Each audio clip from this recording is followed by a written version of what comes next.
You've spelunked into the Matt Cave. Hello, everybody, and welcome into another episode of the Matt Cave. Thank you all so much for spelunking on by. This week, it is the University of Utah.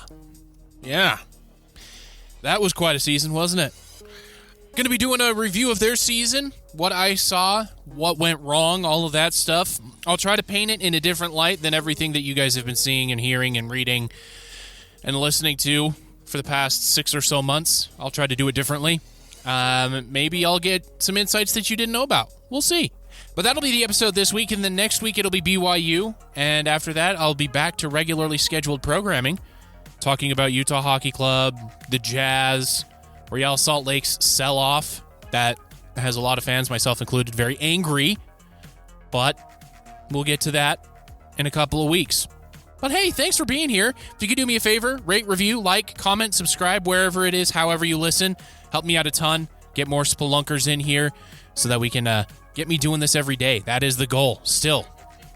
And that's pretty much it. You can find me on YouTube, the Matt Cave Podcast, all one word, or on Facebook, which I am considering leaving. I am. I haven't decided yet, but I have considered it. It is still the Matt Cave Podcast on there, too. So there we have it. That is the housekeeping. Let's dive into it with the University of Utah and their season. Boy, at the beginning of the season, it was all roses, huh? Everybody, yours truly included, was saying that it was going to be a walk in the park, really. It was going to be an undefeated season, college football playoff, destined for it, first round bye, all of that stuff. Cam Rising, dark horse Heisman candidate. The defense was going to be tops in the nation. If Morgan Scalley was not the head coach in waiting, he would have been the first head coach hired in this coaching carousel. All of that stuff was the expectation for the season. And after the first game, everything came up smelling good. 49-0 over Southern Utah, as expected. The starters were out by halftime, and the defense didn't matter which string they were, first, second, third, fourth stringers. They got the shutout, and that's hard to do. So it was great. That was a great first run at things for the Utes. And then against Baylor, it was a little bit more, it was a tougher road to hoe. In the first half, things were looking really good. They were up by a bit. And then Cam Rising. The man who is made of porcelain but has the mentality of a warrior got injured on a dirty hit. I will say it was a dirty hit, but what people didn't realize is the injury occurred when he was stiff-arming the defender. It did not occur when he landed on that Gatorade truck, or whatever you want to call it. So that's where the injury occurred. The cut and the broken finger and all that stuff was when he was stiff-arming.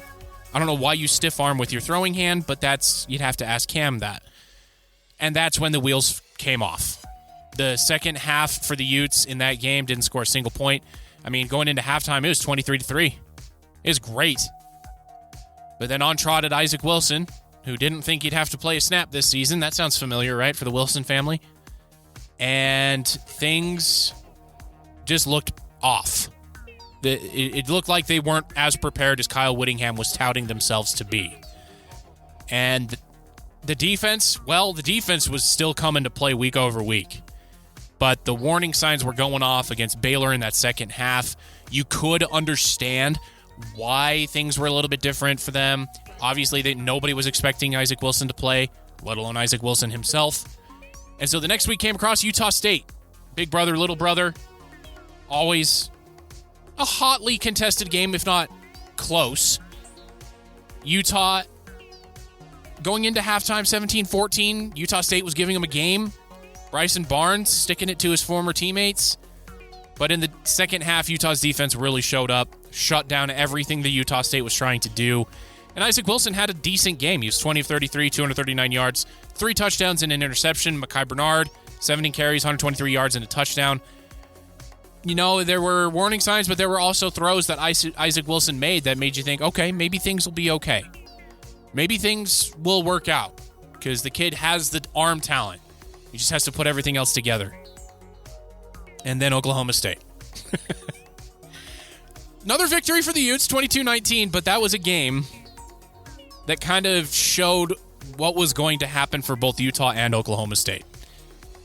Both teams that did not have a quarterback position figured out, and that reflected on the standings.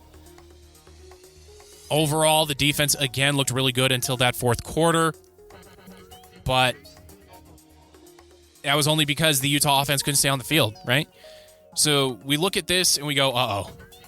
Warning signs are going off. Isaac Wilson still made a couple of good throws, but the mistakes of him being, 18 years old, fresh out of high school, not expected to play. The guy who was supposed to be the backup was Sam Heward. He was hurt for the season. So that's the warning signs, alerts, alarm bells ringing, and it all came to a head against Arizona at home. They lost 23-10 and did not look good at all. And that goes from the offensive coordinator on down, even up to the head coach. The game plan was awful. They wanted to get into a shootout with Arizona. And at the time, Arizona had an on-fire offense with Noah Fafita, Tetairoa McMillan, all of those guys. And you don't get into a shootout with a quarterback who has played a game and a half of college football. And then you had him drop back to pass like 50 times in that game. I remember talking about that game going, what is Andy Ludwig thinking? It doesn't matter if you're behind. That's not your offense. Play to your offense. And that's the reason why he lost his job, why he stepped down, is because he couldn't figure it out.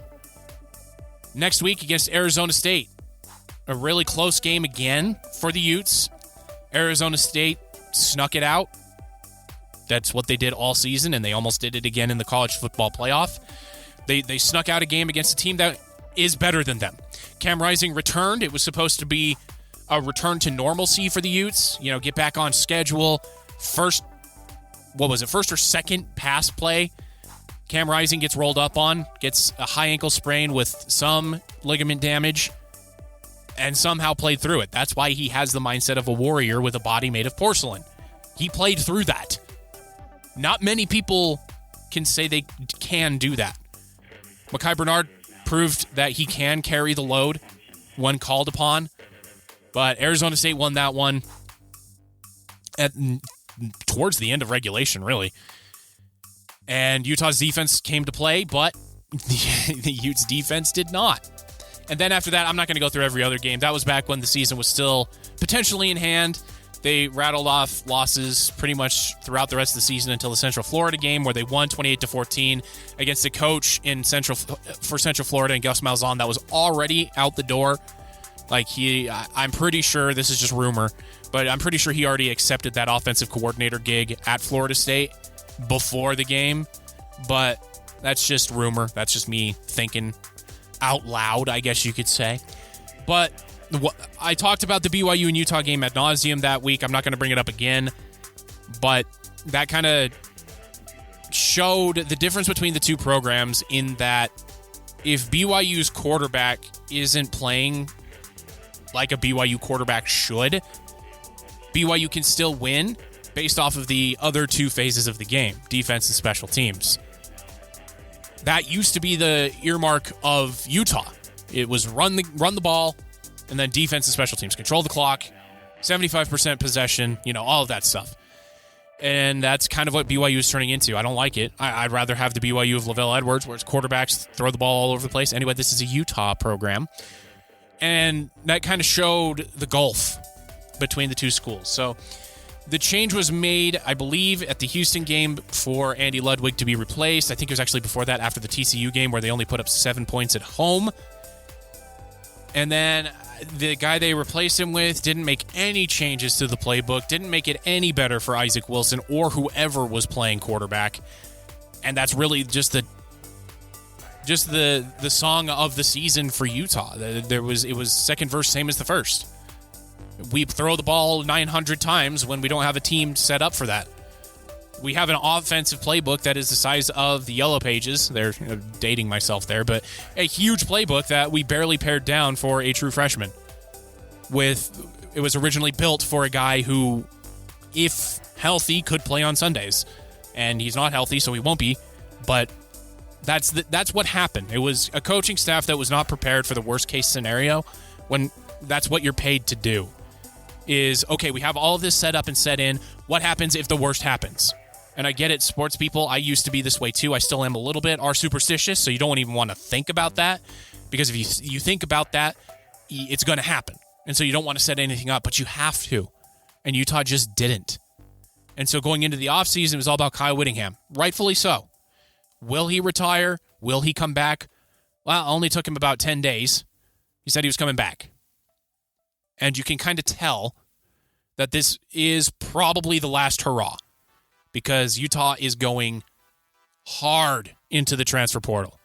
I'm not going to be talking about it because the gets that they're getting, just like I didn't with Utah State, because that will change after spring practice. After spring practice, as the depth chart is more shaken out, guys will be leaving. Guys that did transfer in will transfer out. Guys that stayed, like Isaac Wilson, for example, will transfer out because the offense doesn't fit what they want to play. And I love that. I am a proponent. I am for the transfer portal. I am for player empowerment. Because these kids are the reason why these universities can make these millions of dollars. So they should have free agency like they have. And all these old coaches that are whining about it, they can shut up. Truly, that's how I feel. All right, so let's talk a little bit more about like statistics and just how it looked. And for the offense, at least they weren't sub 100. They finished 98th in passing yards per game and 98th in rushing yards per game.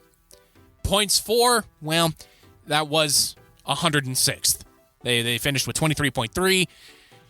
Just not at all a good season on offense by any stretch of the imagination. The defense was fantastic for Utah.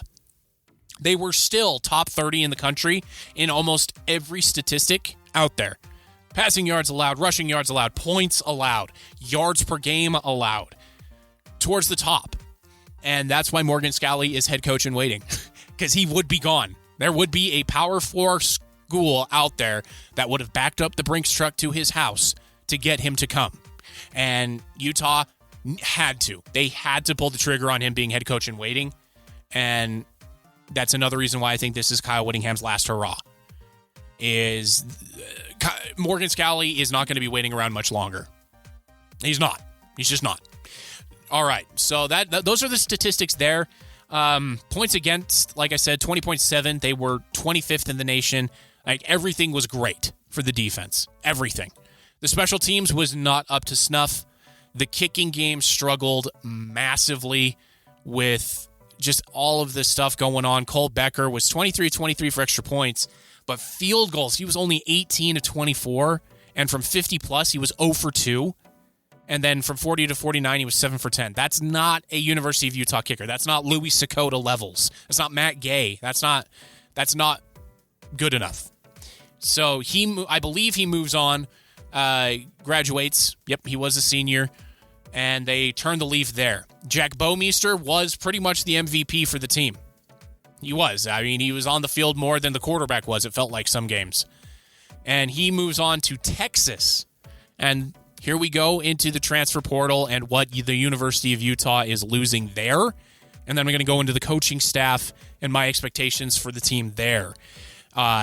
Not really expectations, I guess that's a misnomer. Just my reaction of what happened. You've already heard a little bit about it, and you heard a lot about it during the season. But I'm going to go over it again. So these are just the major names leaving. These are ones that you saw on the field, heard announcers call their names, or expected to. They were expected to have a large role, and they just didn't pan out. So that's what I'm going through here. These are not players that are declaring for the NFL draft, not like Brant Keithy or anything like that.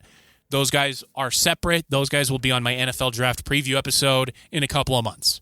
So I just want to get that out of the way and why I didn't talk about that more on the Utah State episode, as well as why I won't be talking about it in the BYU episode next week.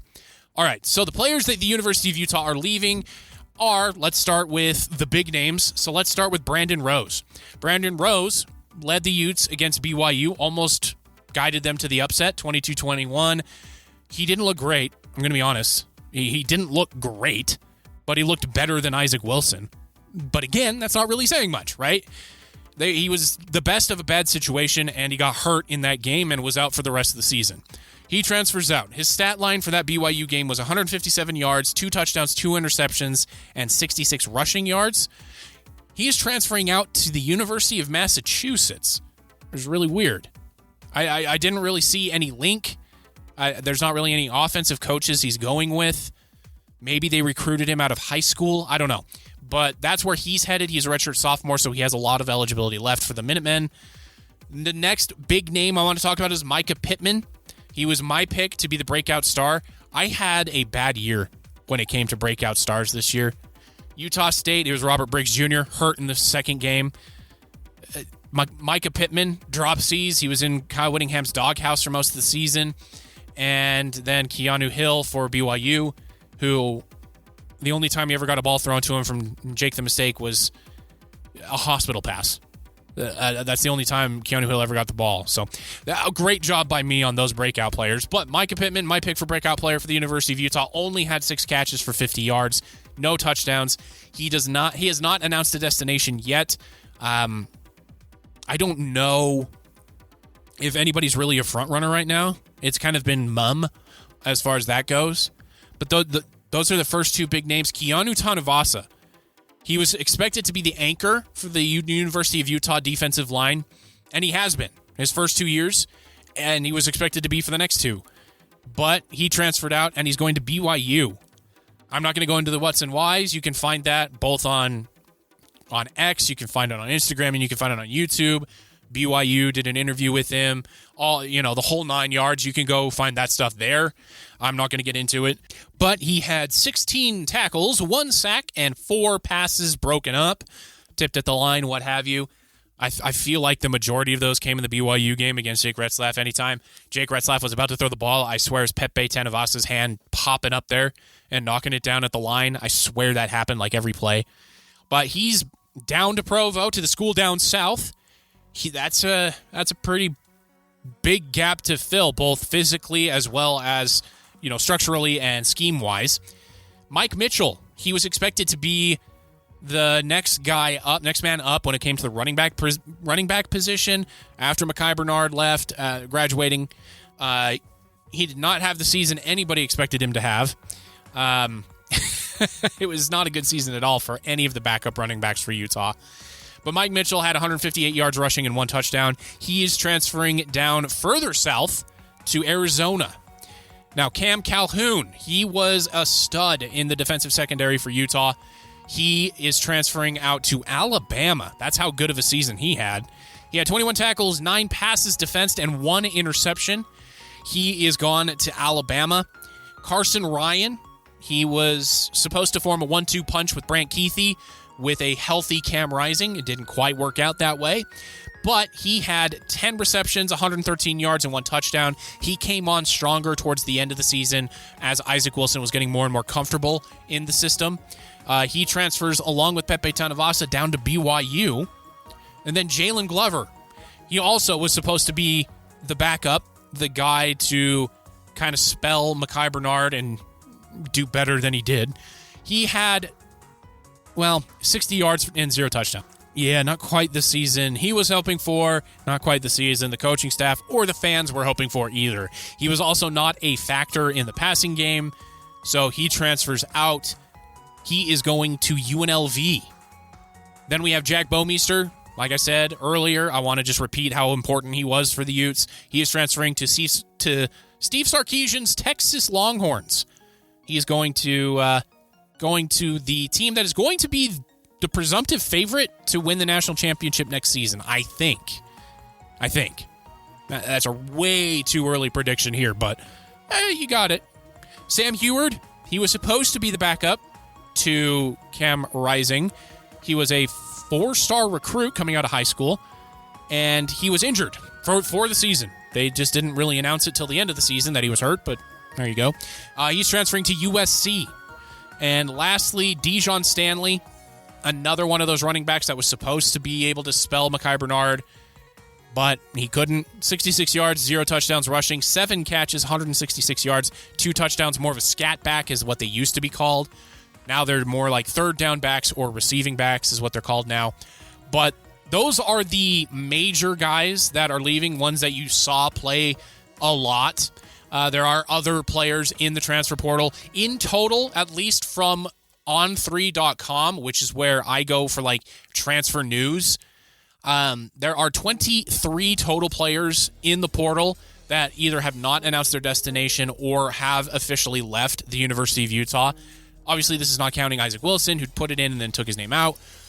That's a lot, but it's not as many as I was expecting after a season like the one Utah had. But there's also a lot of seniors that left too. So there's a gaping hole of talent that they've been trying to fill via the transfer portal, and it'll be interesting to see what Jason Beck, the new offensive coordinator, Kyle Whittingham can do in regards to recruiting as well as the transfer portal. It'll be interesting to see what happens. But overall, the coaching staff. Let's go to there. So Morgan Scalley gets an A++++++ to infinity. He had an amazing season. His defense was on the field far too often. They were put into horrible situations, and yet they had a top 25 scoring defense in the country. A top 3 defense in the conference. That's incredible, any way you slice it. He is, I'm just going to say it, he is the best defensive coordinator in the country. If you give him the talent of an Alabama, of a Texas, Penn State, Notre Dame, whatever, he would have the number 1 defense, bar none. He would. That's how good he is. So he gets a sterling, silver, platinum, whatever you want to call it, award for the year he had. 100%. Put those A+, stars, put it on the fridge, Mom. He nailed it. He nailed the season. Andy Ludwig and, everybody else that followed him trying to call plays for the offense that they installed turned out not very good. Maybe he should have taken the Notre Dame job a couple of years ago. He left halfway through the season because I believe he was told, either you walk away or we fire you. We're going to give you the option. He chose the option to walk away. So they parted ways, and Utah ended the season with an interim offensive coordinator for like the first time, I think, ever under Kyle Whittingham. Not good. Fs all the way around. You don't put this one on the fridge, Mom. You put this one underneath the garbage. Terrible performances across the board, except for Mekhi Bernard. Mekhi Bernard had an all-conference season, in my opinion. He had nearly a Doak Walker-type performance of a season, the nation's best running back. I think he had almost a season like that, just carrying the load. Almost 200 carries, over 1,000 yards. He averaged more than 5 yards a carry, only 4 touchdowns, which is what held him back. He also had 30 catches for 150 yards and 2 touchdowns. That is incredible with the fact that there was no passing threat on this team. None. So, overall, offense, F-. F-, minus, minus, minus, minus, minus. The offense is why Utah's year happened. Like, why they didn't make a bowl game, all of it. It's the offense's fault. Special teams, that is Kyle Whittingham's arena. That gets a C- from me. Not a good year. It is not a Kyle Whittingham special teams. They gave up punt returns for touchdowns, kick returns for touchdowns. They also had a couple of punts blocked. They had just not... It was so weird to see that this year when, there was the Mitch Wisnowskis of the world, the Matt Gays, Louis Sakotas, like, that's what Utah pumped out. And then this year, they had Jack Bowmeister, but everything else was not good. Micah Pittman was not a good returner. He was benched halfway through the season. Like, the entire thing with special teams was just not special at all. And yeah, I had to go there. Sorry. I had to say it. So that gets like a C- or a D+ from me. Just not good. It needs improvement is what it would be on the report card. I expect better from you. That's kind of messaging from a teacher. That's the kind of messaging I would give to Kyle Whittingham and the special teams staff. Overall, on the season for the University of Utah, if it weren't for the defense, it would be an F. But with the defense, they still managed to get to 5 wins somehow. It's a D+. It's almost as high as Utah State's. But Utah State had so much more going on around them. They had so much more mess to deal with going into the season than Utah did. Obviously, the expectations were Mount Everest, and they crash landed into Death Valley. That's basically what happened this season, but they still did manage to get to 5 wins, and they were competitive against Iowa State, BYU, 2 of the top 4 finishers in the conference. They only lost by 6 to TCU, 8 to Arizona State. Like, they didn't get blown out except once against Colorado. So that's why I think they get a D+ as opposed to an F, because the defense had such a good year. They deserve to not get an F, but it's pretty darn close. The coaching staff heading into next season, obviously still Kyle Whittingham in charge of everything. Basically, he's still in charge of the special teams. That's what he does. Morgan Scalley's still around, assistant head coach in waiting, defensive coordinator extraordinaire. And one thing that I loved seeing after that heated rivalry game is one thing that the cameras didn't show was Kyle Whittingham and Kalani Sitake actually had a very warm embrace after the game. Like, very warm embrace. It happened. I saw clips of it on like X and it's on Instagram, TikTok, whatever. He was there. It happened. But it was so quick that the cameras didn't catch it, and they only saw Kyle Whittingham yelling at the referee. And then you obviously had the Mark Harlan mess. He's a child. In my opinion, he should have lost his job over that show he put on. But Morgan Scalley is a class act through and through. After that heated rivalry game, he hugged and congratulated Kalani Sitake. Not only did he do that, he hugged and congratulated Jay Hill, the defensive coordinator for BYU. And not only did he do that, he hugged and congratulated Jake Retzlaff. That's your defensive coordinator doing all of that. Like, that's incredible. All of that storm going around him, and he was still a class act, a good human being, congratulating people for their performance. Like, that's the guy you want leading your team. And that's the guy that Utah fans can look forward to leading their team probably after next season. And I just can't say enough good stuff about Morgan Scalley. I can't. And I see videos of him with going to watch high school games of recruits that they're looking to get. And if a BYU coach is there, there's no cold, frosty silence. He talks to them. He high five, hug, talks to them. And it's incredible. Like that, Morgan Scalley is awesome.